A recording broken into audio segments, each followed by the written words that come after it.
Factory layout మన Mukunda jewellers వారి నూతన బ్రాంచెస్ ప్రారంభం అతి త్వరలో జూబ్లీ హిల్స్ లో ఫిబ్రవరి 20న, మన వైజాగ్ లో ఫిబ్రవరి 28న విచ్చేయండి.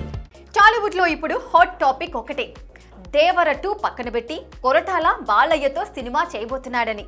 మరి నిజంగానే తారక్ ఫ్యాన్స్ ఎదురు చూస్తున్న దేవర పార్ట్ 2కి బ్రేక్ పడిందా? అసలు నిజమేంటి? దేవర 2 క్యాన్సిల్ అయిందా, లేక Balayya cinema just gap filling మాత్రమేనా?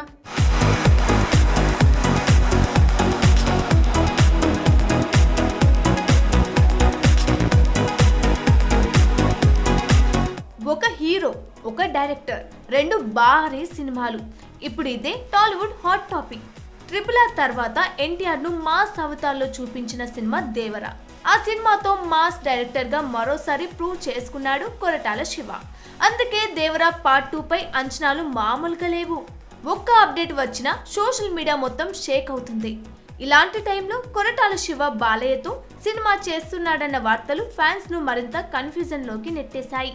అసలు విషయం ఏంటంటే, ఎన్టీఆర్ ప్రస్తుతం ప్రశాంత్ నీల్ తో డ్రాగన్ సినిమాలో బిజీగా ఉన్నాడు. ఆ సినిమా రిలీజ్ కు ఇంకా టైం ఉండడంతో కొరటాల ఖాళీగా ఉండకుండా ఓ మాస్ ప్రాజెక్ట్ చేయాలన్న ఆలోచనలో ఉన్నారట. అదే ప్రాజెక్టుకు హీరోగా నందమూరి బాలకృష్ణ పేరు వినిపిస్తుంది. ఈ సినిమాకు నిర్మాతగా నాగవంశీ ఉండడం ఈ న్యూస్ కి మరింత బూస్టప్ ఇస్తుంది. గతంలో బాలయ్యతో చేసిన సినిమా ఆశించిన స్థాయిలో ఆడకపోవడంతో ఈసారి పక్కా మాస్ హిట్ కొట్టాలన్నదే ప్లాన్ అని టాక్. కానీ ఇక్కడ గుర్తుంచుకోవాల్సిన విషయం ఏంటంటే, దేవర పార్ట్ 2 క్యాన్సిల్ కాలేదు. నిర్మాత మిక్కిలినేని సుధాకర్ మాటల ప్రకారం జూన్ నుంచి షూటింగ్ మొదలయ్యే ఛాన్స్ ఉంది. అంటే బాలయ్య సినిమా వస్తే ఎన్టీఆర్ సినిమా పోయినట్టు కాదు. ఒక రకంగా ఇది కేవలం క్యాన్సిలేషన్ కాదు, జస్ట్ గ్యాప్ మేనేజ్మెంట్. ఇక ఉగాది రోజున ఈ ప్రాజెక్ట్ పై అఫీషియల్ అనౌన్స్మెంట్ వచ్చే అవకాశం ఉందట. ఇప్పుడు ఫ్యాన్స్ ఎదురు చూస్తున్నది ఒక్కటే, అదే కొరటాల శివ నుంచి అఫీషియల్ క్లారిటీ. అదొస్తే ఈ గందరగోళానికి full stop పడినట్టే.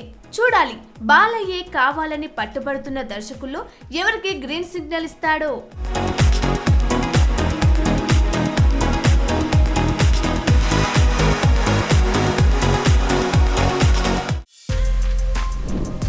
For more videos like this, subscribe Big TV channel.